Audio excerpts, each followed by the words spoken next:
You may have seen the news that the CEO of Target, Brian Cornell, is stepping down. He's going to be replaced by Michael Fidelki. And there is an article that came out, and it was talking about how a lot of CEOs tend to stick around when it's their time to leave and whether or not they should stick around or not.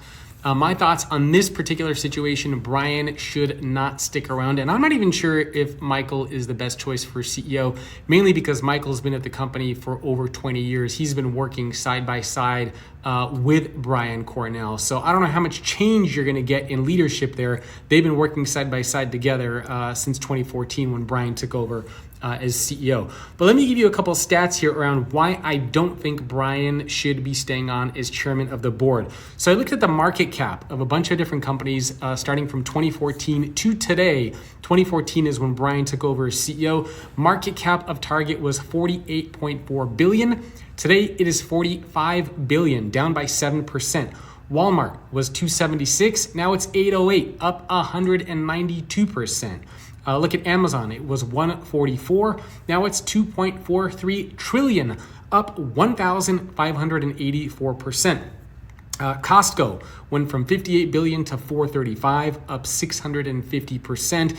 And if you look at Lowe's, Kroger, TJX, lots of other retailers, from 2014 to now, all of their market caps have jumped enormously. In fact, the lowest on this list is 104%, which was Kroger. The only one that had a negative market cap from 2014 to today is Target, and that was under the leadership of Brian. During 2020 and beyond, the stock price was, I think, at around $45, $50. It jumped up and then it got hammered. So he did not lead through COVID, through 2020 to today. He did not lead effectively. Therefore, I don't think personally that he should be sticking around trying to guide the company. So when does it make sense for the CEO to stick around, and when does it make sense for the CEO to leave?